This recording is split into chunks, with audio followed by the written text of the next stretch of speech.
habibika sayyidi.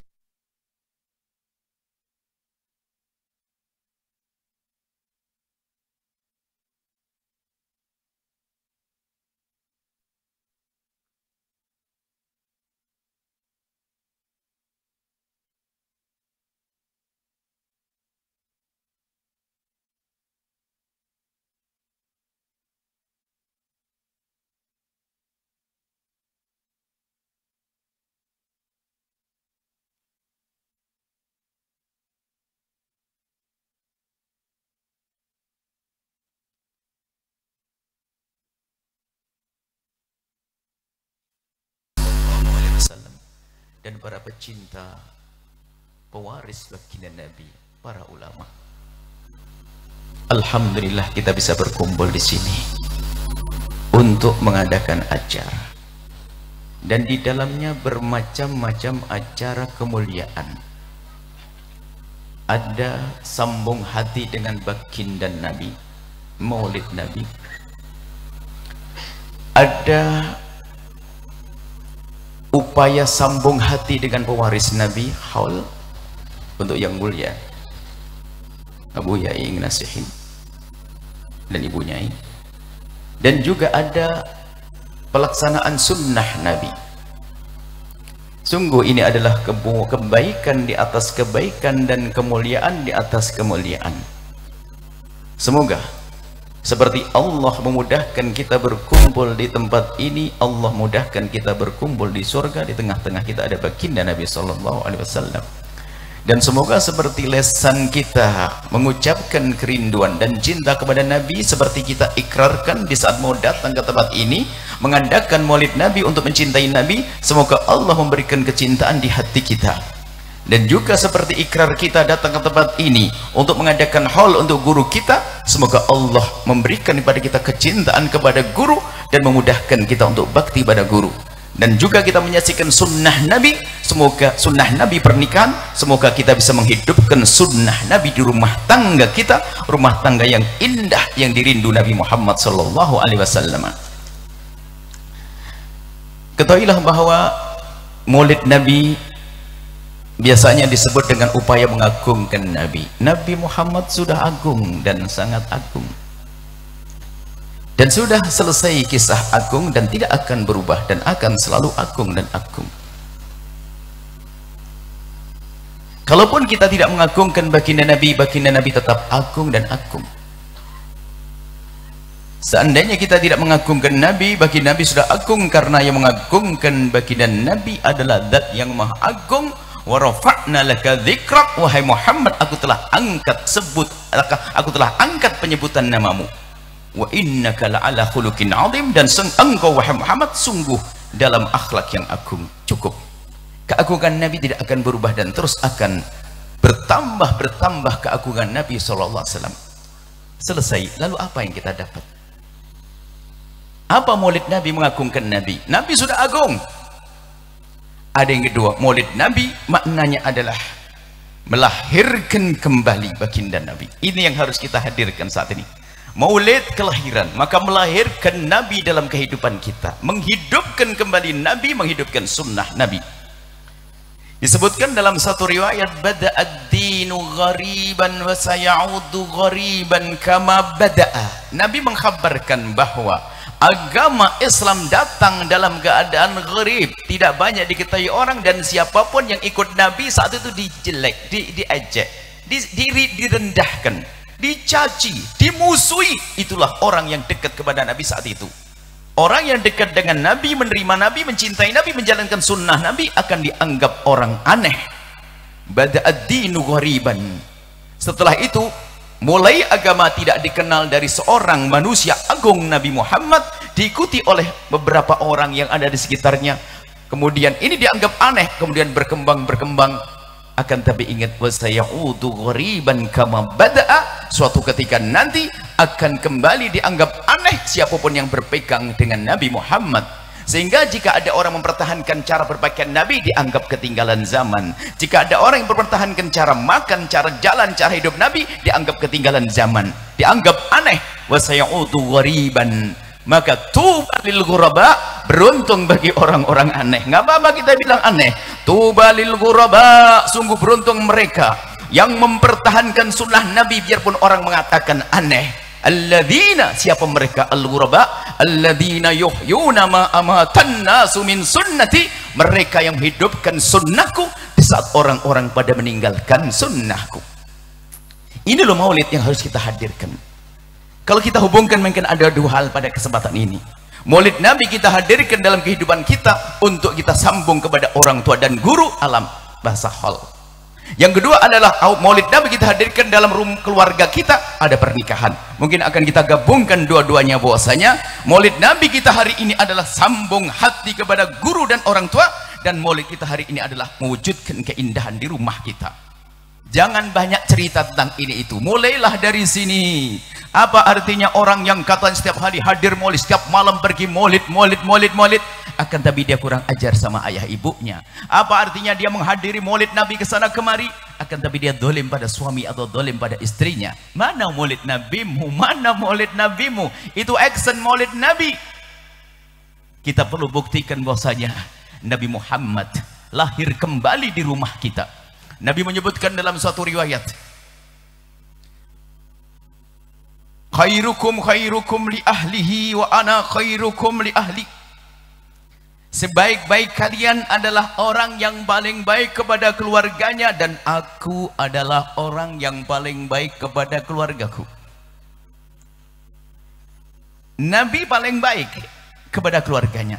Maka kalau kita terjemahkan dalam bahasa kita adalah suami yang baik adalah suami yang baik kepada istrinya, istri yang baik yang adalah istri yang baik kepada suaminya, bapak ibu yang baik adalah bapak ibu yang baik kepada anak-anaknya, dan anak-anak yang baik adalah anak-anak yang baik kepada ayah ibunya, dan saudara yang baik adalah saudara yang baik dengan saudaranya.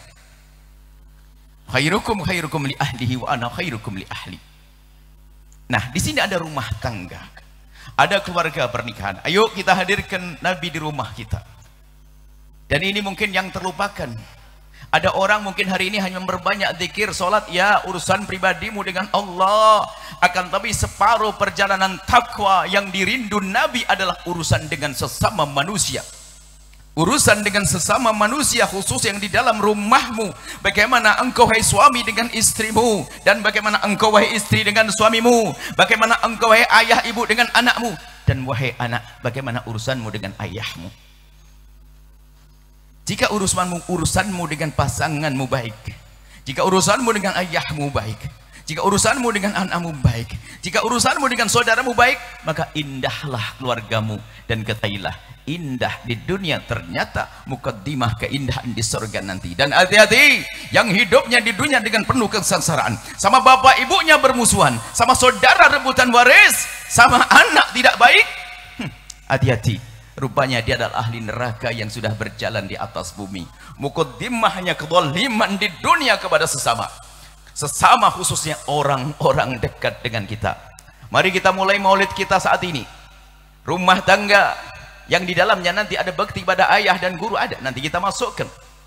Kalau kita ingin maulid Nabi hari ini, sambung kepada guru. Hal maknanya apa coba? Hal itu maknanya sambung hati kepada ulama waris Nabi, sehingga biarpun beliau sudah wafat terasa hidup bersama kita. Pesan-pesannya, nguri-nguri program yang sudah direncanakan, termasuk yang kita saksikan hari ini. Ini adalah hal bukan tahunan, akan tapi halnya anak-anak Buya Iing adalah setiap hari. Buktinya setiap hari mereka berjuang untuk meneruskan apa yang telah dirintis oleh ayahandanya. Pesantren lihat semakin hari semakin besar. Dan teruskan wahai anak-anakku semuanya. Dari putra-putra Abu Yai Ngasihin, lanjutkan, perjuangkan. Ini adalah halmu. Halmu adalah menghidupkan tempat ini, memakmurkan tempat ini, dan alhamdulillah Allah mudahkan kalian untuk bisa menjaga tempat ini sehingga terus berkembang dan berkembang dan berkembang.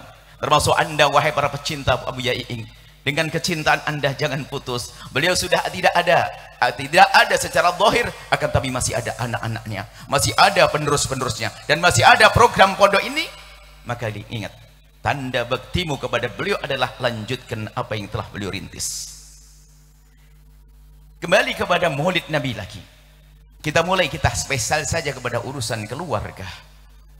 Hari ini permasalahan besar ternyata Bukan di perempat jalan anak yang main gardu, main dadu, main judi. Bukan anak yang mabuk di sana, di kafe sana. Bukan. Ternyata permasalahan besar bermula dari rumah yang tidak sehat. Kadang kita pandai menyalahkan, di sana ada pelacuran, di sana ada anak berantem, di sana ada macam-macam kejahatan. Akan tapi lupa bahwasanya mereka itu sebelum ke sana ada di mana? Ada di rumah kita. Bagaimana rumahmu, hai hamba Allah? Rumahmu rumah yang sesungguhnya, rumah yang layak didatangi Nabi atau tidak? Kalau seandainya ditanya, apakah engkau siap di kedatangan baginda Nabi? Jangan-jangan rumah kita Nabi baru ngintip saja sudah hengkang lari menjauh. Kenapa rumah kita tidak sesuai dengan sunnah Nabi? Hanya tulisannya saja pecinta Nabi, kaosnya I love Rasulullah. Rumahnya ternyata semua disakiti, anak disakiti, istri disakiti, suami disakiti. Masya Allah. Baik, kita mulai singkat. Bismillah. Pertama, Maulid Nabi kita adalah melahirkan kembali Nabi di rumah kita, rumah keluarga.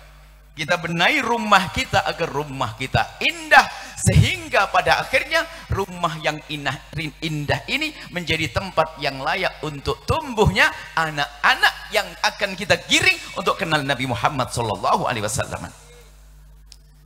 Sebab mencintai Nabi itu ternyata anak-anak ini penting.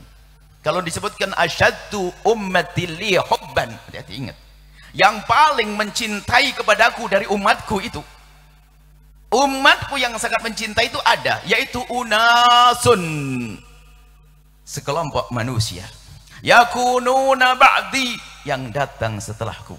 Setelahku itu bukan zaman sahabat, bukan, nggak masuk zaman sahabat Nabi. Yakununa ba'di, yang datang setelahku, hari ini, hari esok, dan seterusnya. Yawaddu ahaduhum, setiap dari dia, ini pecintaku menginginkan, lau ra'ani bimalihi wa ahlihi, kalau bisa akan melihat Nabi biarpun harus menghabiskan hartanya, akan dibawa anak-anaknya. Artinya apa? Membawa rizkinya kepada Rasulullah, membawa anaknya kepada Rasulullah. Membawa rizki sangat pribadi, kami sampaikan. Silahkan yang punya rizki, semoga semakin melimpah rizkinya. Yang sempit, semoga dilimpahkan, dilipat luaskan, lapangkan rizkinya. Tapi ingat, bawa ke Nabi Muhammad. Bawa ke Nabi Muhammad, jangan sampai Anda hanya sekedar mengumpulkan kekayaan, setelah meninggal Anda fakir. Anda tidak punya kecintaan kepada Nabi yang sesungguhnya. Kalau memang betul cintamu kepada Nabi, engkau akan membawa hartamu kepada Nabi, ro'ani bimalihi, dengan hartanya. Itu ada musola di samping rumahmu, ada madrasah diniyah di samping rumahmu, hidupkan. Ada pesantren para ajengan, para kiai-kiai, hidupkan. Tolong mereka, bantu mereka. Nikmati mobilmu, nikmati rumahmu yang megah. Akan tapi jangan lupa sisihkan sebagian dari rizkimu untuk kemuliaan. Baik, ini akan kita tutup. Itu pribadi urusanmu dengan Allah dan Rasulnya. Ayo, yang punya kekayaan, jangan sampai melihat madrasah di samping rumahnya, ternyata setelah gentengnya jatuh tidak bisa dinaikkan lagi. Termasuk yang kami serukan tahun ini adalah apa? Tahun peduli kepada madrasah diniyah di kampung-kampung, kiai-kiai kampung yang luar biasa. Kita gerakkan hari ini, sambung hati dengan kiai kampung. Mereka adalah wali-wali tersembunyi. Lihat, ngajar setiap hari sampai orang pada bisa sholat, bisa kenal Allah, diajar oleh wali-wali tersembunyi di kampung-kampung. Maka tolong perhatikan mereka, hei orang-orang kaya. Jika engkau ingin mulia, perhatikan mereka. Sungguh mereka luar biasa, tidak digaji. Kalaupun ada digaji, bukan digaji uang berapa ratus ribu, diciumi uangnya bukan karena hubbud dunia, bukan karena cinta dunia, akan tapi menganggap itu harta berharga, itu harta penuh berkah. Bahkan kalau ditanya masyarakat secara umum di negeri ini, di kota ini, dari mana Anda kenal sholat selama ini?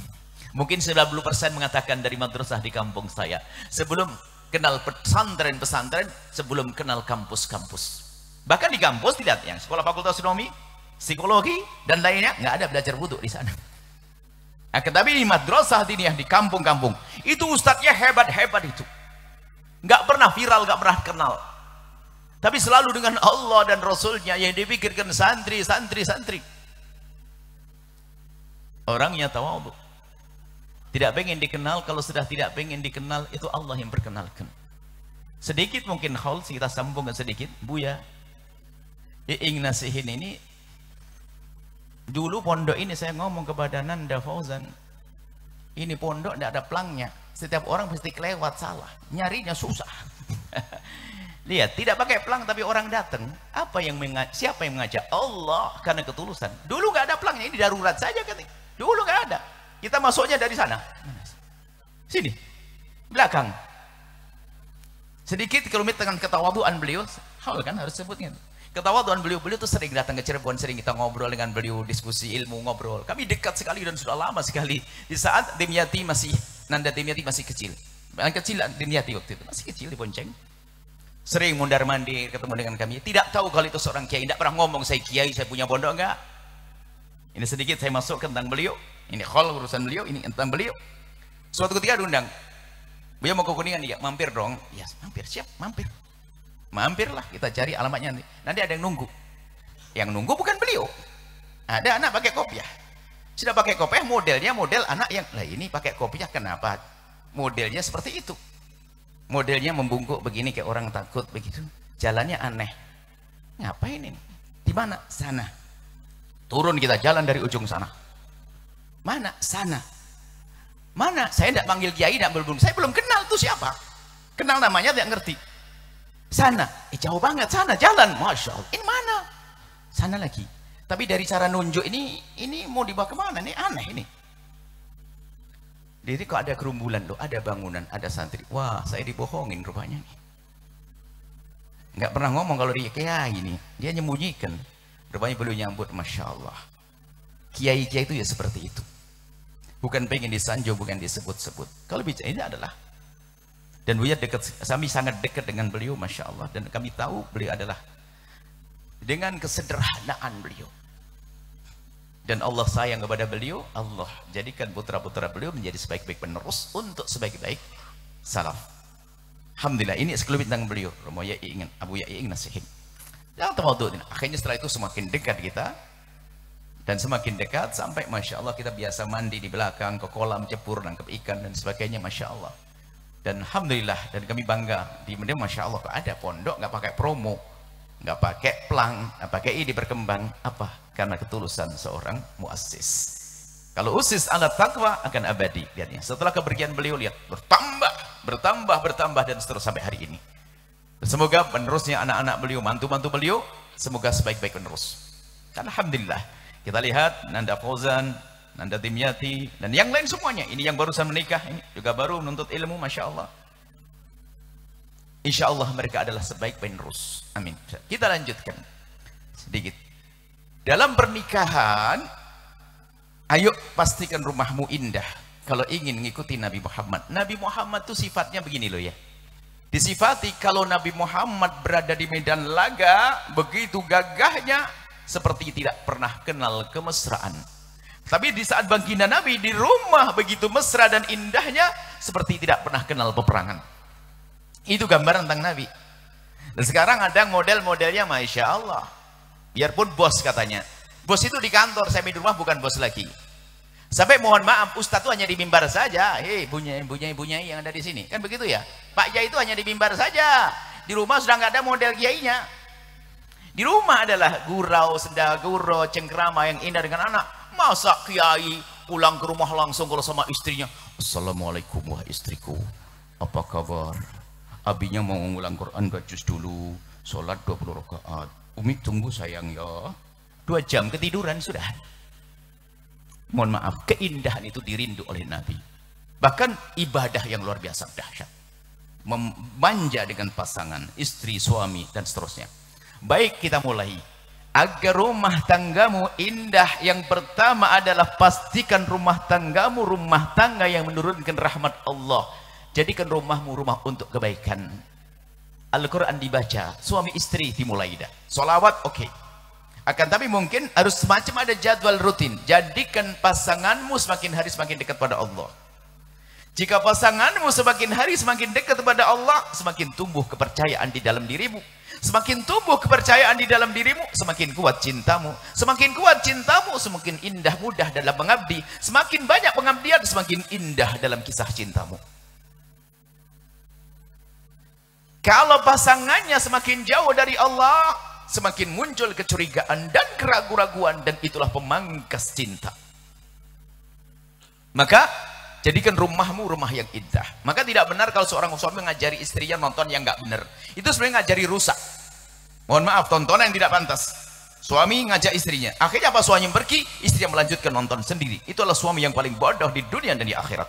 Mengajari istrinya tidak benar. Atau sebaliknya, akan tapi justru rumahmu hendaknya engkau jadikan rumah dengan Allah.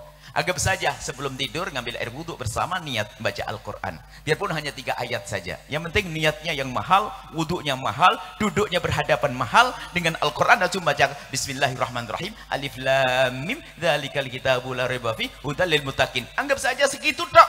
Tapi dijadikan rutin setiap hari. Maka lihat, Anda mengakhiri kehidupan di dunia ini adalah dengan mesra dengan suami, dengan Allah Subhanahu wa taala. Mesra dengan istri, dengan Allah Subhanahu wa taala. Atau bagi salat subuh, anggap saja kita akan menjalani aktivitas berdua. Jadikan rumahmu adalah dengan Allah. Ya, tahajud pasti, duha ya, rumah dengan Allah. Dan jangan digunakan rumahmu untuk melihat sesuatu yang menjadi malaikat rahmat hengkang dari rumahmu. Baik, selesai ini, singkat-singkat saja. Karena ini hanya mengambil rumus-rumus bawa ke rumah. Yang kedua adalah jadikan dengan pernikahanmu ini untuk menjalankan sunnah Nabi dan perintah Nabi. Jadikan dengan pernikahanmu ini engkau semakin dekat kepada orang tuamu. Rumusnya sederhana, hai para istri. Hai para istri, dengar. Jadikan suamimu semakin hari semakin baik kepada ayah ibunya, bukan mu. Nya. Dan wahai suami yang ada di sini, jadikan istrimu semakin hari semakin baik dengan bapak ibunya.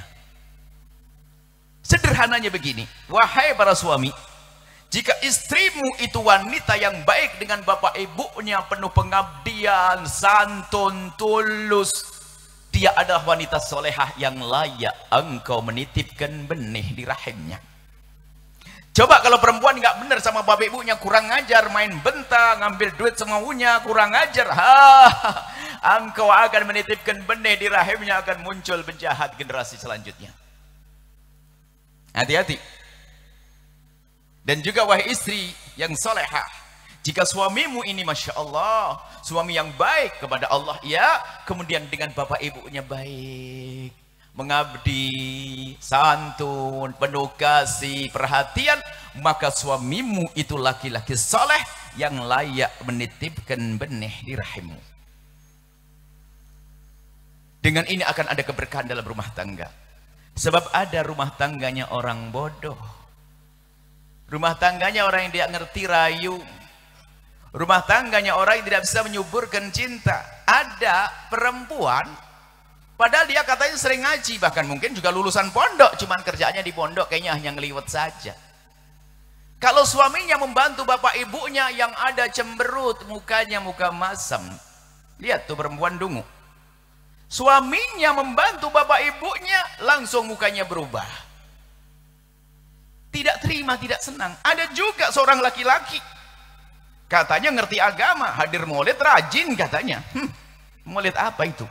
Ternyata di saat istrinya membantu ibunya sendiri, membantu bapaknya, dekat sama bapak ibunya, yang ada hanya marah dari laki-laki tersebut. Ini ada di alam nyata, ini kebodohan. Dia tidak mengerti merayu dan tidak mengerti berkah. Berkah tidak mengerti, rayuan juga tidak mengerti. Berkah, ya, dengan berbakti akan Allah turunkan keberkahan dalam rumah. Rayunya dari sisi mana? Coba begini, sederhana saja. Agar Anda paham bahwasanya merayu tidak harus berkata-kata, kalau laksana rembulan, tidak. Ini tidak harus. Bukan harus nanti kita bulan madu di atas awan, ya, Hasan Maulana.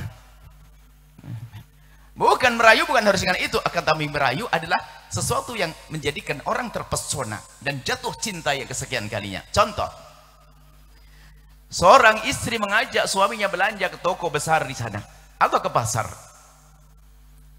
Kemudian sang suami menyambut, iya sayang, ayo pergi. Berangkat ke pasar, toko supermarket atau ke toko. Sang istri mengambil minyak goreng 2 kilo. Sang suami berkata, tambah sayang 2 kilo. Sang istri mengambil mie gula. Sang suami berkata, tambah lagi sayang. Setiap sang istri mengambil, sang suami bilang tambah lagi dan tambah lagi. Jadi belanjanya jadi double. Belanjanya double. Setelah itu yang bayar suami. Setelah dibayar suami, dibawa pulang. Setelah sampai di rumah, sang istri merapikan barang belanjaannya. Nggak cukup yang dibelanjaannya, tambahannya nggak ada tempat. Lalu berkatalah sang istri, abang, ini mau dikemanakan barang belanjaannya ini? Abang nih belinya banyak-banyak, akhirnya nggak ada tempat di sini. Sayang, dibungkus. Kok dibungkus? Iya, ini aku sudah beli kardusnya. Dibungkus. Setelah dibungkus, selesai diikat. Mau dibawa kemana, bang? Aku kirim, sayang. Kirim kemana, abang? Ibu. Ibu siapa, bang? Ibu abang kan sudah wafat. Sang suami ternyata sambil mencubit hidung sang istri, ibumu sayangku. Tuh. Yang ada pada seorang istri jatuh cinta, berkata, suamiku, ingat ibuku, aku saja belum mikir. Loh, ini daya rayu tinggi yang tidak pernah disadari oleh kecuali orang-orang cerdas. Kecuali si dungu, kalau suaminya berbuat baik marah, istrinya berbuat baik marah. Begitu sebaliknya, coba seorang istri sepertinya diberi uang saku dari suami pas-pasan, bahkan kadang sepertinya kurang, cuman sang istri ternyata menyisihkan dari uang sakunya, dikumpulkan setiap akhir bulan, ternyata membelikan suatu bingkisan yang indah. Kemudian berkata pada suami, abang bisa ngirim ini, bang. Kemana, dek sayang? Apa ini? Ini macam-macam, ada sembako, ada ini, ada roti-roti. Untuk bawa kemana? Dikirim. Ke siapa? Ibu. Ibu siapa, sayang? Ibunya abang. Coba, orang cerdas ngerti makna rayuan ini. Orang cerdas ngerti makna ini. Di samping itu ada keberkahan. Memang ini di alam nyata ini ada. Suatu ketika ada seorang perempuan ngadep kepada kami dan bertanya, Buya, gimana hukumnya kalau seorang istri memberikan uang kepada ibunya sendiri tanpa sepengetahuan sang suami, nggak izin suami? Ya kami bertanya, duit siapa itu? Kalau duit suami harus izin suami. Enggak, duit saya sendiri. Dia ngomong dia sudah dapat pegawai negeri atau apa gitu. Saya punya penghasilan sendiri. Kalau duitmu sendiri kau bagi-bagikan kepada orang di pinggir jalan juga boleh, karena duitmu. Tapi kalau duit suami tidak boleh, duit saya boleh. Kalau duitmu boleh kau berikan siapa saja, apalagi kau berikan kepada ibumu. Langsung dia mengelus dada dan berkata, alhamdulillah, jadi tidak dosa. Enggak, oh duitmu sendiri. Cuman saya boleh tanya apa, Buya? Memangnya kenapa kalau suamimu tahu kamu mengirim uang kepada ibumu, dia mengangkat dada dan berkata, Buya pernah ketahuan sekali marahnya nggak kira-kira. Dalam hati saya tidak keluarkan kelesan. Dalam hati saya nasib buruk. Kau punya suami jin pakai kopiah putih. Iblis pakai kopiah putih. Melarang istrinya berbuat baik. Biarpun tampaknya pakai kopiah putih hadir maulidan, akan tapi dia adalah rupanya iblis. Kenapa? Istrinya dijauhkan dari orang tuanya. Dan ada kisah serupa, seorang suami yang sudah sukses lalu menghadap, alhamdulillah saya sukses, ayah saya barusan meninggalkan adik umur kelas 5 SD. Ibu saya tidak mampu dan mau tidak mau saya jadi dari tulang punggung. Buya mengajarkan kompak dalam rumah tangga. Cuman saat ini saya tidak kompak, gimana? Nggak kompak gimana? Saya itu kalau ngirim uang ke ibu saya tanpa sepengetahuan istri saya, gimana hukumnya? Kami tanya, istrimu sudah kamu beri nafkah? Sudah. Lah kalau ini beda, harus ada nafkahnya dulu. Istrimu sudah kamu beri nafkah? Sudah. Cukup? Cukup. Selagi istrimu sudah kau cukupi, kau boleh bangun masjid, bangun pondok, seterusnya boleh. Termasuk memberikan pada ibumu sendiri. Alhamdulillah. Jadi tidak dosa. Ya enggak dong, kamu sudah memberi nafkah. Dan ini adalah kebaikan untuk ibumu. Akhirnya kita bertanya, boleh tanya sedikit. Tanya apa, Buya? Memangnya kenapa istrimu kalau tahu? Ini kan cerita dulu. Suatu ketika, Buya, istri saya nyuci baju saya, sebelum dicuci ada kertas. Tanda transfer dibaca. Kalau itu ke ibunya, marah cemberutnya 2 minggu. Aduh, rumahnya ada aww gombel, pakai kerudung. Tidak terhormat perempuan semacam itu. Dia merusak suaminya. Dan sekarang kita kembali kepada rumus dan kita masuk pembahasan selanjutnya. Hei suami, ajari istrimu semakin hari semakin baik dengan bapak ibunya. Di balik itu ada keberkahan. Bukan bapak ibunya, saudaranya juga. Sebab ada loh ya seorang istri, kalau kedatangan iparnya sama kedatangan ibu mertuanya, langsung mukanya muka masam manyun. Muka masam, lalu berkata, dijamin kulkas bersih, rumah kotor. Saya hanya menyalahkan suaminya. Kamu nemu perempuan tuh di mana? Di tong sampah kali kayak gitu tuh. Kok ada perempuan serendah itu? Ini mah wanita soleha. Saya ngomong sama wanita soleha mah berani cacat. Kalau di situ ada perempuan kotor gak berani saya ngomong, dilempar gelas nanti. Karena ini soleha semuanya. Sama suami mendukung dalam hal ini. Harus indah rumah tangga. Dari rumah ini dulu, dari keluarga. Ngambil keberkahan dari orang tua. Kemudian selanjutnya apa? Teori zahir. Tadi kan batin. Ini teori batin kepada Allah dan Rasulnya. Termasuk nanti kalau punya guru, dekatkan suamimu pada gurunya, dekatkan istrimu pada gurunya. Jangan dijauhkan dari gurunya. Tapi dengan catatan guru yang akidahnya benar. Sebab pada guru akidahnya sesat ya dijauhkan. Ini selesai. Kita tidak bahas itu. Selanjutnya teori zahir. Kami hadirkan dua saja, biarpun banyak teori-teori zahir. Teori zahir yang pertama adalah selamat tinggal dengan kalimat merendahkan di rumah kita. Suami istri tolong jangan biasa mengucapkan kalimat yang menyakitkan. Dan kadang tidak disadari. Dan tidak sadarnya itu kadang ketutup sama kelebihan dia. Mungkin merasa dia seorang ustadz, seorang kiai. Kalau ngomong sama istri yang kebetulan istrinya itu hanya diambil karena cantik tok, nggak sempat ngaji. Dan sudah diambil sebagai istri harus dihormati dong. Giliran sudah jadi istri bilang kamu itu nggak pernah ngaji, kamu istri bodoh, kamu istri nggak tahu diri, kamu istri ada kerjanya cimaki sabari. Oh yang milih dia dulu, maksa lagi. Jangan sampai di rumah ada caci maki. Tidak istri kepada suami, suami kepada istri. Mencaci maki, mengolok. Biarpun kalimatnya lembut, gak boleh mencaci, itu menyakitkan. Menghilangkan cinta. Merendahkan. Sebab ada orang loh kalau ngomong itu celekat-celekit. Dan dia gak sadar. Karena memang itu sebenarnya di rumahnya dulu memang biasa celekat-celekit. Tidak pernah teratur cara berbicaranya. Tidak pernah terdidik cara ngomong yang baik. Itu dari generasi-generasi terus begitu. Keluarga yang biasa ngomongnya ceplos-ceplos, nurunkan anak semacam itu. Dan ini loh lahirnya. Kalau ngomong cerita-cerita, ada loh ya perempuan, laki juga ada sebetulnya. Perempuan ini kalau ketemu, jangankan ketemu suami, kalau ketemu temannya langsung yang dibicarakan apa? Kayak nggak kehabisan topik. Heh, kenapa kamu kok jerawatan? Heh, kenapa kok hidungmu begitu? Heh, kenapa kok kamu gemuk banget? Heh, kenapa kok kurus banget? Ada. Omongannya tuh nggak ada yang enak. Masya Allah. Ada model manusia semacam itu. Dan dia nggak sadar, karena memang modelnya model, kalau ngomong suka menyakitkan. Coba topik yang lain, langsung sudah tahu dari kemarin dia nyembunyikan jerawatnya, bilang, jerawatnya gede lagi, di hidung lagi, duh, jerawatmu, kenapa itu? Kok kamu tambah hitam sekarang? Subhanallah.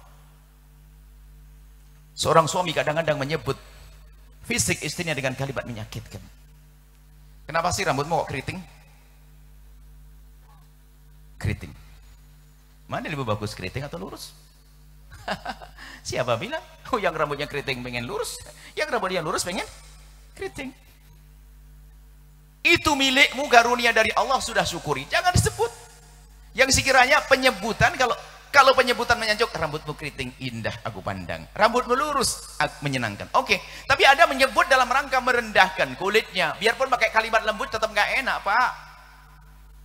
Ngomong sama istrinya kayaknya lembut banget mukanya kalau santun. Ustadz barangkali kalau ngomong lembut, kalau ngomong kemana-mana lembut, sopan santun. Ngomong sama istrinya, ayang, waduh salam, ayang.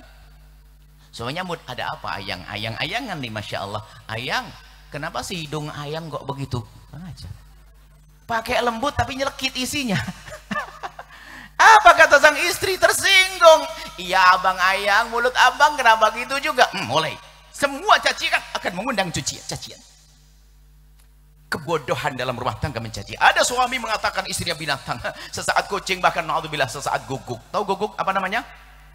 Anjing, subhanallah. Siang istrinya dibilang anjing, malamnya digauli. Ajib, lagi-lagi pakai kopiah putih menggauli bodoh dia. Kok bisa lesannya mengucapkan kalimat-kalimat semacam ini? Saya berani di mimbar ini ngomong bodoh-bodoh. Biasanya saya tidak pernah kalimat bodoh. Kenapa? Ini orang pintar semuanya. Kalau ada bodoh ya tobat aja. Hari ini kita perlu buat perubahan di rumah kita. Serius. Maulid kita adalah jangan hanya kebiar maulid. Rumah kita harus indah. Hindari merendahkan pasangan. Jika memang pasanganmu, istrimu rendah, dia harus terangkat karena dia menjadi istrimu. Kalau suamimu rendah, dia harus terangkat karena dia adalah suamimu, hai istri. Tidak boleh saling merendahkan. Apalagi nanti akan didengar oleh seorang anak. Bahaya. Di samping merendahkan, tolong yang kedua, jangan merendahkan. Yang kedua, hilangi kalimat kasar, kalimat yang mengangkat suara kasar, nada marah dan seterusnya. Itu selamat tinggal. Akhirnya muncul rumah yang Masya Allah, kalimat kotor, kalimat menyakiti tidak pernah ada, kalimat mengangkat suara marah-marahan juga tidak ada. Dari sini kenapa kok kami bicara marah? Marah itu nular. Tanya pakarnya, marah itu nular. Biarpun yang dimarahi orang lain, mohon maaf, Anda lagi marah dengan karyawan, istri Anda di samping ada, istri Anda ikut marah loh ya. Sebab istri Anda kalau tidak ikut marah, dia akan mengatakan begini, kalau saya tidak ikut marah mungkin dianggap suami saya ngepro kepada karyawan. Itu akhirnya marahnya ikut-ikutan, terus suasana akan marah. Sehingga yang ada suasana tidak indah. Baik, sederhana saja. Saya pengen rumah Anda itu rumah yang Masya Allah, yang ada kalimat maaf, tidak mudah marah-marah. Gambarannya begini. Gambaran, kalau pengen tahu biasanya kita buat semacam contoh sederhana. Biar tahu kalau kita salah harus berubah, kalau kita benar yuk kita lanjutkan. Gambarnya begini, hei hamba Allah, hei wanita solehah, dengar. Seorang anak gadis umur 18 tahun, gambarannya. Membuka pintu kamarnya, melihat ibunya di meja makan atau di tempat lagi makan. Rupanya sang ibu sama sang ayahnya ini sambil cubit-cubitan, bahkan sesaat suap-suapan. Dia mengintip sejenak, ibundanya dan ayahandanya cubit-cubitan dan suap-suapan. Dia langsung kembali ke kamar, menutup pintu dan memejamkan mata. Dan bersama sekejap mata yang terpejam itu masuk ke dalam dirinya bermacam-macam. Oh, ibundaku memuliakan ayahku, ayahku menghargai ibuku, ibuku mencintai ayahku, ibuku baik dengan ayahku, ayahku baik, bermacam-macam, biarpun hanya pemandangan sesaat. Dan itu akan jadi referensi bagi dia, adalah itu contoh. Jadi hidupku nanti harus gitu dong. Gitu sudah langsung, biarpun tidak diomongkan, secara otomatis. Kemudian di saat melihat sang istri, ibundanya salah, sang ayah negur, mama, ayang jangan gitu dong, nggak boleh, astagfirullah, nggak boleh dong, dosa itu haram. Rupanya sang istri di saat diingatkan oleh sang suami, bergegas menoleh kepada sang suami, mendekat kepada sang suami, mengecup kening dan berkata, terima kasih sayang telah mengingatkan saya. Sang anak melihat pemandangan ini. Atau sebaliknya, sang istri salah, diingatkan sama sang suami. Atau suami salah, suami diingatkan sama istri, abang jangan gitu dong, nggak boleh bang itu. Ternyata sang suami di saat diingatkan sang istri langsung mendekat kepada istri dan memeluk, makasih istriku, kaulah penyelamatku, kau mengingatkan aku. Sang anak melihat pemandangan ini, apa yang terjadi pada diri seorang anak? Kalau aku diingatkan oleh ibuku, ayahku, aku harus begitu. Itu secara otomatis. Begitu sebaliknya keluarga sebelah, keluarga kampung sebelah atau rumah sebelah. Lihat, waktu membuka pintu kamarnya, lihat ibunya di ruang tamu berantem ribut, sang anak berkata, lanjutkan sampai pagi. Ayo sampai pagi. Marah dia setiap hari melihat bapak ibunya berantem. Sekaligus bersama itu juga tertanam bahwasanya kalau dia punya masalah harus seperti itu. Sehingga apa? Masuk sekolahan. Di sekolah temennya manusia, bisa saja bersalah. Di saat temennya ada yang salah, yang ada berantem ribut, awal kerusakan di sekolah. Akhirnya ada geng-gengan, ada berantem di sana. Maka kalau ada sekolah ada geng-gengan, jangan salahkan sekolahnya, salahkan di rumah siapa bapaknya dan siapa ibunya. Tidak sampai di situ. Kalau melihat ibunya diingatkan oleh suaminya, diingatkan, ayang tidak begitu, tidak boleh. Ayang banyak ngomong, nggak apa-apa lagi, dia aja lah, rewel ibunya. Setiap diingatkan cerewet bantah. Atau suaminya diingatkan oleh istrinya, ayang abah kerjaan itu kata Ustadz nggak boleh, sudah banyak ngomong, tinggal riba duit aja, banyak ngomong. Didengar oleh seorang anak, langsung terekam oleh seorang anak bahwa kalau aku diingatkan ibuku harus bantah kayak gitu. Makanya sekarang lihat, jika anak membantah kepadamu, jangan-jangan itu memang ilmu yang pernah Anda ajarkan 5 tahun yang lalu yang Anda tidak sadar. Coba Anda pahami makna ini. Kita perlu membuat, dan ini kalau sudah kita jadikan rumah kita indah, anak mudah dihantarkan, mudah dididik. Itu tadi di sekolahan ya, anak yang keras, anak sering mendengar bapak ibunya berantem, anak yang tidak terdidik di rumah yang baik, di sekolahan berantem, kemudian suatu ketika dia menikah, dia perempuan yang begitu hidupnya, menikah dengan laki-laki sangat soleh, sangat baik, tapi biarpun sangat soleh, sangat baik, tetap manusia dia. Suatu ketika di saat melakukan kesalahan, langsung ilmunya yang dari bapak ibunya keluar, tiba-tiba dilabrak suaminya, marah-marah. Lihat, suaminya pertama kaget, marah yang kedua sudah tidak kaget lagi, marah ketiga balas, ribut, generasi kedua, generasi berantem. Naudzubillah. Ini adalah rumah tangga bodoh. Ayo kita berenung, kita jadi orang cerdas hari ini. Jangan biasa dengan kekasaran, jangan biasa merendahkan. Ini kita hindari di rumah kita, kalimat kasar. Sampai ada manajemen Quran, manajemen ribut di dalam Al-Quran. Kalau permasalahan dengan suami ada masalah, itu hunna, nasihati. Iya, suami nasihati istri. Kemudian para ulama juga menjelaskan, istri juga boleh nasihati suami dong. Cuma kadang menasihati nggak mudah. Kadang istri dinasihati 10 kalimat, bantahnya 50 kalimat. Kadang istri dinasihati, suami dinasihati istri, apalagi sudah membantahnya. Dari nasihat istri 10 kalimat dibantah 30 kalimat plus ngebrak meja, repot. Sehingga setelah tidak bisa nasihati, anggap saja menasihati sepertinya sulit. Akan tapi apa? Hindari caci maki, olok-olokan dan ribut lesan. Karena ribut lesan itu akan didengar oleh anak dan didengar oleh telinga pasangan, semakin marah. Sehingga Al-Quran lanjutannya apa? Lihat, aiduhun wahjuruhunna, ngediamin. Tapi di mana? Fil madaji. Wahjurun fil madaji. Para ahli tarbiyah memahami, kalau Anda punya masalah dengan pasangan tuh jangan di depan anak, jangan sampai kelihatan di depan anak.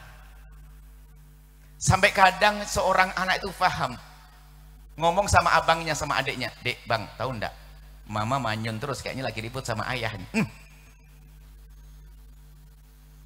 Atau bapak ibunya suka marah, atau dikit-dikit marah, sehingga seorang anak paham sama teman, sama saudara-saudara, "Dek, mama kok tumben 3 hari nggak marah, sakit kayaknya." Jadi kalau diam malah khawatir sakit. Cuman mohon maaf wahai para perindu ridho Allah, nasihat ini nggak ada berguna, nggak guna. Nasihat yang kami sampaikan nggak ada gunanya untuk orang sombong, nggak mau menyerah, nggak mau menyadari kesalahannya, sombong. Sampai di rumah gitu lagi, hadir majelis kayaknya khusuk, begini kayaknya. Sampai di rumah, di sini mungkin waktu doa nangis, sampai di rumah bikin nangis istrinya. Bukan orang insaf. Kita perlu kesadaran serius hari ini. Jadi tadi apa? Lembut tutur kata, jangan merendahkan pasangan. Ayo kita hadirkan dalam rumah kita, belajar deh demi anak-anak. Sebagai seorang suami, nggak perlulah mentang-mentang suami lalu main ngangkat suara, tidak. Cuman modelnya, model pencongkak itu macam-macam. Kalau suami mungkin di saat diingatkan sama ya, tadi kita lanjutkan manajemen Quran kan, ngediemin di ranjang, bukan di depan orang, di depan anak-anak. Di depan anak-anak tetap seperti biasa, seperti gak ada masalah. Sang istri menanak nasi, menyajikan sayur, biasa, ngambilin nasi. Sang suami yang mengatakan makasih, biasa. Cuman mungkin karena istri lagi marah, nasinya kok dibanyakin, habisin terus. Mungkin begitu loh, karena sambil marah-marah, tapi nggak kelihatan sama sang anak. Tidak boleh kelihatan sang anak. Ingat, jangan Anda ribut dengan pasangan di depan anak. Anda menghancurkan mentalnya, Anda merusak dia. Kenapa? Jika memang pasanganmu yang jelek, kemudian Anda jelek-jelekan, maka dia akan membenci pasanganmu. Jika dia tidak jelek, lalu Anda jelekkan, anak akan benci kepadamu. Hasilnya sama, durhaka kepada orang tua. Nggak ada perlunya. Kemudian lihat, wajuruhunna fil madaji. Nah, di depan orang, di depan anak-anak seperti biasa, nggak ada apa-apa. Tapi kalau berantemnya, permusuhannya dimulai kalau sudah berada di kamar. Pintu kunci langsung mulai, mulai ini, mulai. Ya, cuman setelah dimulai nggak ngapa-ngapain. Wahjuruhunna, diemin pasanganmu fil madaji, di ranjang. Cuman saya itu kadang merenung begitu tuh, indahnya pendidikan Al-Quran. Coba Anda bayangkan, tanpa kata-kata. Kata-kata itu menyakitkan, menjadikan orang reaksi negatif loh ya, reaksi jelek. Tapi diam, insaf, kemudian punggung-punggungan, anggap saja di ranjang, punggung-punggungan ngadep ke sana, yang ke sini. Diam sambil merenung. Kayaknya model-model ibu begitu tuh, model ibu ini. Ini belum setengah jam, pura-pura lempar bata kelewatan. Lalu abang sih mulai selesai, besok langsung positif kembar 3 itu. Suami pun juga tidak betah dengan ini. Akhirnya apa? Pura-pura nyenggol, damai. Kenapa? Diam. Artinya apa? Memang ribut tidak diajarkan, merusak mental seorang anak. Coba ini, maulid kita semacam ini. Maulid kita serius di rumah kita. Bukankah Nabi bersabda, khairukum li ahlihi? Ini mohon munasabahnya apa? Kemudian ada pengantin tadi. Saya pengen bawa Anda jadi pengantin baru setiap saat, semakin indah setiap saat. Kemudian selanjutnya, mungkin kami jadikan ini yang terakhir ya. Dengan anak-anak Anda ya, tolong dengan anak-anak Anda jangan hancurkan mental anak-anak Anda. Kami ingin ya, dari mulai kita inginkan membawa anak-anak Hari ini kita menemukan banyak orang konsultasi kepada kami, orang punya masalah dengan anaknya, anak tidak mau dengar dan sebagainya. Kami lihat, jadi di saat ada aliran air yang busuk, saya tidak melihat busuknya di tempat ini, sumbernya di mana kira-kira. Jangan-jangan ada bangkai di sana busuk. Kalau bangkainya belum dibersihkan, biarpun di aliran dibersihkan tetap busuk. Rupanya di sana dulu ini, keluarga dulu benahi. Saya nasihati anak, maka kita sebagai orang tua kita memulai, ayo kita mulai rumah kita, rumah indah. Oh, pengantin baru terus. Indah terus. Dan ini perlu ilmu, sehingga orang yang mau jadi pengantin atau sudah jadi pengantin sepertinya harus belajar ilmu bagaimana membangun rumah tangga, menjaga keindahan rumah tangga. Ada ilmunya, jangan menjalani hidup hanya begitu saja, jebrak-bruk, mendidik anak ada ilmunya. Hari ini kita temukan bukan rata-rata, banyak sekali lihat orang tua yang tidak stabil mentalnya merusak anak, khususnya mendidik anak keras, dikit-dikit marah dan sebagainya, sehingga yang banyak berantakan adalah, mohon maaf, anak pertama. Perilakunya aneh, susah diatur dan sebagainya. Sebetulnya adalah mungkin orang tuanya dulu adalah di saat mendidik dia adalah salah karena apa? Terlalu targetnya tinggi, pengennya anak pintar, marah-marah, sehingga di rumah selamat tinggal marah, selamat tinggal mematahkan hati seorang anak. Jadi gini, kalau budaya marah ini kadang-kadang gini loh, ibu-ibu itu kalau ngajar, ibu-ibu yang ustazah sekalipun kalau ngajar anaknya orang tuh betahnya luar biasa. Ini loh ya, bisa bismillah, giliran ngajar anaknya, ini loh kau lihat, enggak kau saya matamu lihat ini loh, ya Allah ini loh, ayo yang itu angkat tangan, didoain biar tobat, selamat tinggal dengan cara itu mematahkan hatinya, nggak konsen. Betul gitu kan? Jangan diulang lagi ya. Kurang lebih seperti itu. Karena kita lupa bahwasanya di dalam diri anak kita bukan sekedar jasad. Anak kita bukan ayam potong yang kita gedekan lalu disembelih, bukan. Anak kita ada hatinya, ada pikiran dan mentalnya yang harus kita perhatikan. Kita perlu sekarang bangun komunikasi dengan anak yang baik. Bicara yang baik. Kadang kita matahkan dikit-dikit bikin anak kecewa. Sampai seorang anak berkata, kalau sama mama tuh gak ada benar. Salah terus. Padahal tadi minta tolong, sayang tolong bantu Mik nyapu ya. Iya Mik, satu nyapu. Setelah nyapu begitu, selesai pergi. Lalu sang ibu berjalan, ada daerah tertentu kok masih kotor. Lalu berkata, siapa yang nyapu tadi? Saya Mik. Kalau nyapu tuh yang bersih, kalau udah bersih mending gak usah nyapu sekali. Modelnya orang-orang kayak itu tuh. Ini. Kenapa harus ngomong gitu? Karena tidak biasa ngomong yang lembut. Coba dirubah. Siapa yang nyapu tadi? Saya Umi. Masalah sayang, makasih. Bantu Umi nyapu, cantik, soleha sampai dicium keningnya. Sayang, makasih ya dibantu Uminya. Cuma nanti kalau nyapu lagi, jangan ditinggal gini dong sayang. Enakan mana coba? Hari ini ternyata kita perlu ilmu mendidik anak. Nabi lembut. Ada seorang laki-laki melihat Nabi mencium Sayyidina Hasan, heran. Nabi mencium anaknya, cucunya. Sayyidina Hasan, Nabi bergurau dengan Sayyidina Hasan sampai Sayyidina Hasan berjalan diulurkan kakinya begini, tahu dipakai rak tangga, nginjek langsung ditangkap dada oleh Rasul. Indahnya seorang Nabi gagah. Sekarang direktur sok jaga image. Ustadz, masya Allah gayanya, masya Allah dibawa sampai di rumah saya masih gayanya Ustadz. Assalamualaikum, masya Allah. Allah. Gayanya cemberut kayak khusuk pada Allah, padahal dia bikin nangis orang. Allah. Biasa aja ya Ustadz. Yang Ustadz, yang direktur, yang ini enggak, indah rumah tangga harus indah.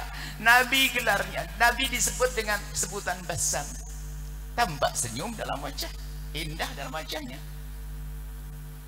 Kalau perempuan tuh seharusnya nggak usah pakai itu. Kalau jelas perempuan itu kadang-kadang bodoh sekali, ini mah cerdas.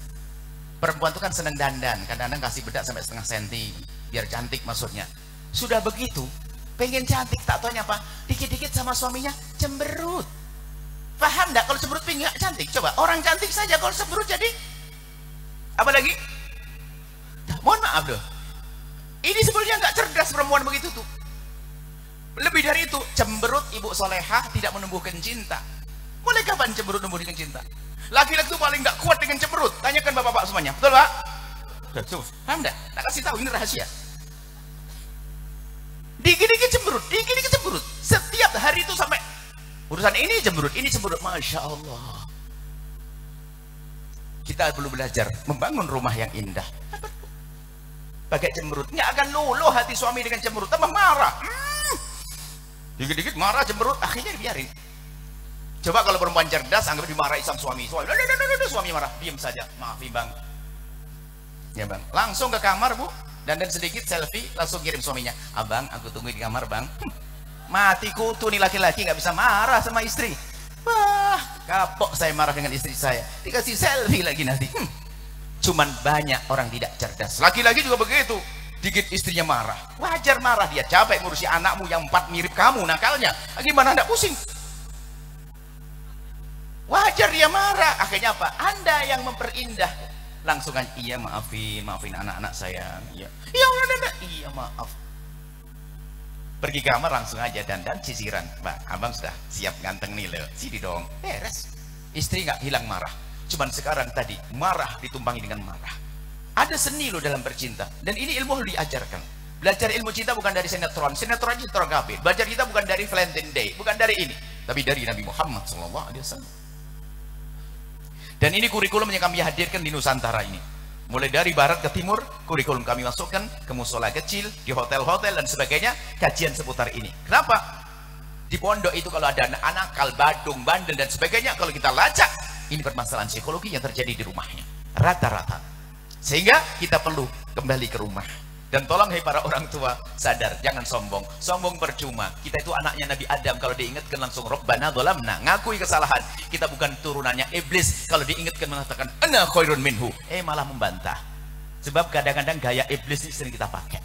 Baik, kita lanjutkan. Kemudian selanjutnya ibu yang solehah hadir. Para bapak, hari ini zaman rusak. Setelah Anda biasa lembut dengan anak-anak, sampai kami mohon maaf, kalau bicara dengan anak, Anda sudah harus bicara tidak cukup dengan lesan Anda. Hei solehah, dengar. Hei bapak-bapak yang soleh-soleh, kita perlu bicara dengan kulit. Sekarang kita perlu membiasakan, kalau bicara dengan anak jangan, nak belajar sana ya biar pintar. Oh tidak, kita perlu mohon maaf. Sambil menyentuh tangan, gimana sayang, ngaji ya, salahnya. Ayo, Allah.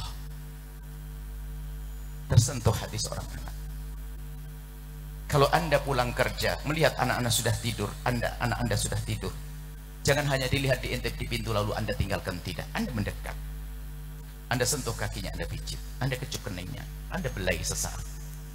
Kalau dia sudah tidur, rohnya ikut merasakannya. Kalau dia masih terjaga, tumbuh cinta di dalam hatinya. Bukan kecuekan. Coba, ini sederhana ilmunya. Memang sayangnya tidak ada banyak dihadirkan di majelis Maulid Nabi. Padahal itu yang kita butuhkan hari ini. Anda perlu, dan itu indah, semuanya mengakui.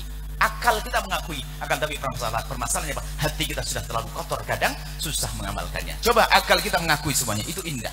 Ayo, dari tadi semuanya iya, ngangguk-ngangguk, karena akal Anda sudah setuju. Cuman sampai di rumah kadang hawa nafsu mengalahkan kita. Kita perlu bicara dengan anak sudah dengan tangan, jangan pakai mulut dong. Kadang seorang ibu kalau ngomong, nak, sambil ngomong, ayo belajar sana biar pinter, biar gak bodoh kayak umiknya. Memang bodoh umiknya, cara ngomong aja begitu. Kenapa tidak sayang? Ayo, jadi yuk. Kita perlu membangun kedekatan. Ini termasuk yang kedua, hadir dalam kehidupan anak-anak kita. Tolong kalau sudah berada dengan anak-anak pulang pondok dan sebagainya, pulang dari pondoknya misalnya, di saat berada di rumah Anda yang maksimal dengan anak-anak. Anda sering duduk dengan mereka. Anda biarpun Anda tidak mengerti alfiyah, tanya berapa juz alfiyahnya, berapa bait alfiyahnya. Saya pengen dengar. Ayo, tajwidmu gimana sayang? Ajari Umi dong fikihnya. Anda senang duduk dengan mereka dan anak bangga. Cuman kadang orang tua tidak pernah peduli masalah ini. Kita harus jadi orang tua cerdas hari ini. Di saat anak bersama kita, maksimallah Anda dengan mereka. Kita perlu kembalikan anak kita ke alam nyata. Setelah alam nyatanya tergerus oleh alam maya hari ini. Kebodohan orang tua, lihat, karena dia memulai setiap anaknya menghadap ke bapak ibunya, banyak ibunya lagi main handphone. Sehingga anak mama, umi, apa sih? Ya salam, bentak lagi. Karena dia asik main handphone. Mohon maaf. Anak langsung terekam oleh anaknya. Oh gitu, saya pengen main handphone juga. Sehingga kelihatannya apa? Hasilnya apa? Kelihatannya semua lengkap, anggota keluarga berada di rumah. Bapaknya di pojok teras main handphone, ibunya di sini. Anaknya bagaimana? Kalau masuk sekolah bukan duduk manis dengan ibunya, langsung masuk kamar dikunci. Sampai ibunya bangunkan untuk sholat saja ketakutan. Tik tik, nak sholat. Bahkan di meja makan, coba lihat pemandangan apa itu. Di meja makan seorang anak katanya makan bersama dengan keluarganya, betul, sambil nyendok nasi, di kanannya pegang handphone. Ayo, mana kemesraan akan terbangun itu? Kenapa? Sudah anak tenggelam di alam maya, bukan indah di alam nyata. Kita ingin kembalikan ke alam nyata. Maka kalau berada di rumah, tolonglah selamat tinggal handphone. Kalau perlu seorang suami minta izin kepada istrinya, pada anaknya, sayang, abinya mau telepon kepada teman abinya, penting banget. Setelah itu letakkan. Biarpun kalau anda itu belum nyuruh anak berhenti, tidak, anda kasih contoh dulu yang baik. Termasuk seorang direktur pulang bawa laptop, ntar dulu deh. Bagi Nabi jago ibadah, ahli ibadah, bagaimana ibadah Nabi? Dalam riwayat kan disebutkan, Nabi iktikaf di masjid, akan tapi riwayat lihat sahih, benar, Nabi Muhammad dalam keadaan iktikaf ternyata langsung menyapa Siti Aisyah ke pinggir masjid, menjulurkan kepalanya, disisiri oleh Siti Aisyah yang lagi haid. Artinya sesibuk adapun anda, jangan lupa menyapa istri sesaat. Anda sibuk ngarang kitab, seorang muallif min kijaril muallif, kibarijal muallifin, ngarang kitab, sesaat-saat nyapa istrinya, sayang, indah. Anda ahli tahajud, anda baca Quran, ngatamin Quran, jangan ragu untuk menyapa anak. Handphone ngerusak. Termasuk jangan pakai alasan dengar ceramah Buya Yahya. Nggak usah pakai dengar ceramah Buya Yahya. Kalau ternyata anda meninggalkan suami anda, kalau pengen dengar ceramah bareng-bareng, malah alasan toh itu. Karena apa? Itu jadi contoh jelek bukan buat anak-anak anda. Jadi kita ingin kembalikan anak kita ke alam nyata. Jadi obrolan terjadi waktu makan, bebas tanpa handphone, semuanya makan yang maksimal, duduk manis. Seorang istri kalau mau main handphone minta izin. Kemarin, dan kita perlu minta maaf belajar berat. Saya kemarin anak pulang dari pondok. Ini belum lama sekali, kejadian sebulan yang lalu.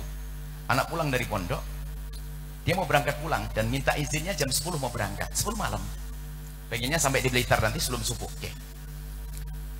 Pas jam menjelang 10 malam, jam 9 kita tanya belum. Akhirnya kita nyantai-nyantai. Pas menjelang dia berangkat, saya teringat ada videonya dia.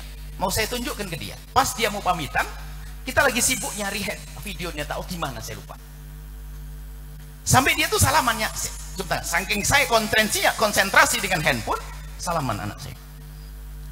Pergi, setelah saya ketemu videonya, saya kejar, sudah naik mobil ya. Saya merasa sedih. Besoknya saya telepon. Sore saya telepon. Sayang, Assalamualaikum Ali. Ya Bu ya. Ali, waktu Ali berangkat ke pondok kemarin, ngelihat Buya lagi ngapain coba? Apa sih Buya? Nggak ingat dia. Dia nggak ingat. Cuman nggak ingat detailnya apa sih? Nggak ingat. Apa sih Buya? Coba ayo tebak, ayo apa kira-kira? Nggak ingat sampai lama. Nggak tahu. Akhirnya coba saya ingatkan. Buya megang handphone kan? Oh iya lah, artinya apa? Direkam itu, direkam oleh otaknya. Waktu saya megang handphone direkam, tidak akan lupa dia. Lalu saya katakan, Buya minta maaf. Seharusnya Buya tidak megang handphone. Ya, nggak apa-apa Buya, enggak. Buya minta maaf. Kemudian saya terangkan, baru berhujah. Tadi sebetulnya Buya ingin nunjukkan video kamu kemarin yang kamu baru ngerekam video itu. Tapi minta maaf, ini adalah jiwa besar. Mengajari anak. Kalau anda merasa suatu ketika dilihat oleh anak anda tidak baik, anda berani minta maaf. Kurang lebih seperti itu. Maulid kita adalah indah di rumah. Hadirlah dalam kehidupan anak-anak anda. Pastikan di belakang rumah anda pematang sawah itu atau kebun di samping rumah anda pernah anda gelari tikar dan dia mendengar bisikan mesra anda kepada istri dan juga candaria anda dengan anak-anak anda. Ayo kita hidup indah ala Nabi Muhammad sallallahu alaihi wasallam. Bismillahirrahmanirrahim. Alhamdulillahirabbil alamin. Allahumma sholli ala habibina sayyidina Muhammad wa sayyidina Muhammad. Allahumma ya Allah ya Rahman ya Rahim, pandang kami dengan kasih sayang dan cinta darimu ya Allah. Berkailah pesantren ini ya Allah. Berkailah yang berjuang di dalamnya ya Allah. Dan kami mohon siapapun yang telah membantu tempat ini ya Allah, yang berjuang di tempat ini, apakah berjuang dengan ilmunya, atau berjuang dengan tenaganya, atau berjuang dengan hartanya, atau berjuang dengan pikirannya, untuk berjuang dengan panjatan doa. Kami mohon berikan pada mereka segala kebaikan di dunia dan di akhirat. Kami mohon ya Allah, ini tempat mulia ya Allah, kami mohon ya Allah, kirimkan ke tempat ini hamba-Mu yang tulus, ahli surga-Mu yang bisa berjuang di tempat ini ya Allah. Ya Allah, kirimkan ahli surga-Mu yang bisa berjuang di tempat ini Allah. Tetangga-tetangga tempat ini, rindukan mereka untuk bisa berjuang di tempat ini ya Allah, agar kami semua bersama-sama ya Allah berjuang di tempat ini ya Allah, sehingga kelak kami di akhirat menjadi kaya. Di sini ya Allah tempat menuntut ilmu ya Allah, tempat menuntut ilmu. Kami ingin bergabung, kirimkan ke tempat ini hamba-Mu yang tulus, dan jadikan kami bersama mereka. Jangan tinggalkan kami ya Allah. Dan kami mohon ya Allah, ampuni ya Allah pendahulu kami ya Allah, muassis pesantren ini. Dan siapapun yang telah meninggal dunia, yang telah berjuang di tempat ini, ampuni dan angkat derajat mereka. Dan kami mohon ya Allah, berikan kekuatan kepada anak-anak kami, penerus-penerus ayah, penerus-penerus di pesantren ini Allah, berikan kekuatan lahir dan batin. Jadikan di antara mereka saling mencintai karenamu ya Allah, saling mencintai karenamu ya Allah, saling menolong karenamu ya Allah. Dan kami mohon ya Allah, ya Allah, abadikan tempat ini hingga di surga ya Allah. Dan abadikan ya Allah kebaikan-kebaikan hingga ya Allah kelak kami masuk surga-Mu ya Allah. Dan kami mohon ya Allah, ya Allah, ya Allah, yang sempit rezeki lapangkan rezeki yang halal penuh berkah, yang sakit sembuhkan, yang punya hutang mudahkan kami dalam bayar hutang-hutang kami. Dan kami mohon wujudkan keindahan dalam rumah tangga kami, suami istri yang saling mencintai karenamu, dengan anak yang soleh-solehah yang dibanggakan oleh kekasih-Mu Nabi Muhammad. Kami mohon ya Allah, jika ada di antara kami ada hamba-Mu ya Allah yang sering ribut dalam rumah tangga mereka, mereka telah hadir di tempat mulia ini, mereka telah mendengar pesan-pesan yang Engkau mudahkan di lisan kami. Kami mohon ya Allah, jadikan hati mereka bisa menerima, jadikan perilaku mereka mudah menerima, sehingga mereka hari ini setelah ini menjadi indah dengan pasangannya, indah di rumah tangganya. Dan kami mohon ya Allah, tambahkan kecintaan kami kepada pasangan kami, jangan Kau kurangi sedikit pun ya Allah. Ya Allah, kami takut dengan kurangnya cinta laku kami kurang mengabdi. Kami mohon ya Allah, jauhkan mata kami dari melihat yang haram. Yang haram akan merusak halal kami ya Allah. Kami tidak ingin melihat yang haram ya Allah, cukupkan kami dengan yang halal. Jika mata kami pernah melihat yang haram, baik di alam nyata atau di alam maya, yang akan merusak hati kami mohon ya Allah, ampuni mata kami, ampuni mata kami. Dan jangan Kau kurangi cinta kami kepada pasangan kami ya Allah. Dan kami mohon ya Allah, ya Allah, ya Allah, ya Allah, jauhkan kami dari pertikaian dalam rumah tangga kami, pertikaian dalam persaudaraan kami. Kami mohon jauhkan kami dari ya Allah, dari permusuhan dalam persaudaraan. Jauhkan kami dari memutus tali persaudaraan karena rebutan waris yang saat ini sering terjadi, kakak adik bermusuhan karena peninggalan orang tua ya Allah. Maka kami mohon, jika ada di antara kami ada orang-orang yang berselisih dengan keluarganya, kami mohon lembutkan hati mereka, jadikan setelah ini yang ada hanya cinta. Kami mohon ya Allah, mudahkan kami mendidik anak-anak kami ya Allah. Mudahkan kami mendidik anak-anak kami, anak-anak kami, anak-anak kami ya Allah.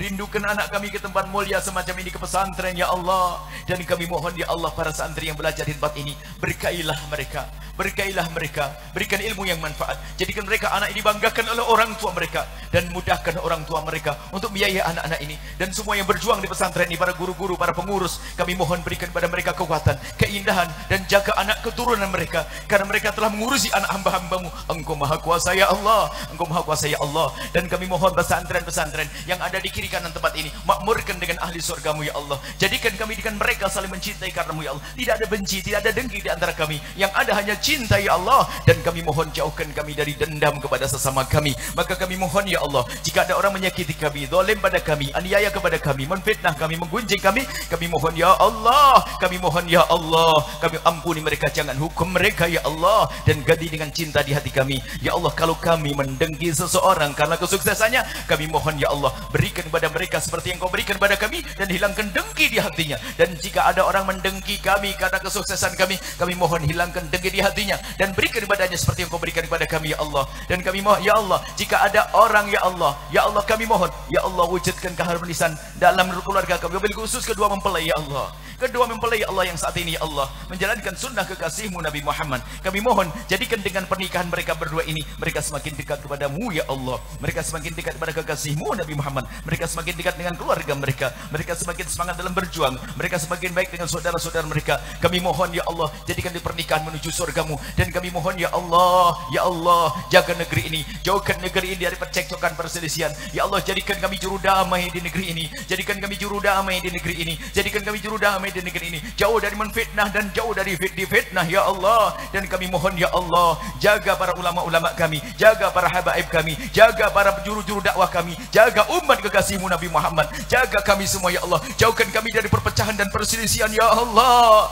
Jika Engkau sudah menjaga hati kami, tidak ada yang bisa merusak hati kami. Kami mohon wahai Zat yang Maha Kasih, yang Maha tahu hati kami lemah, berikan kekuatan dalam cinta, sehingga kami susah diadu domba. Yang ada hanya keindahan, kebersamaan dalam dakwah, dalam berjuang di jalan kekasihmu Nabi Muhammad. Ya Allah, yang telah mendahului kami Allah ampuni, yang telah mendahului kami ampuni dan angkat derajat mereka. Kamu ya Yesus.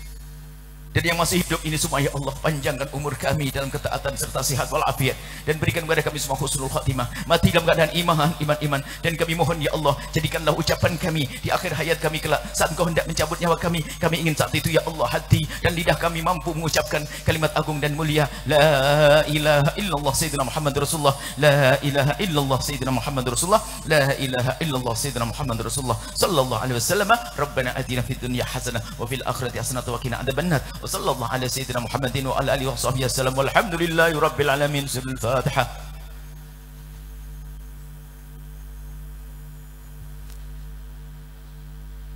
Terima kasih. Mohon maaf. Assalamualaikum warahmatullahi wabarakatuh.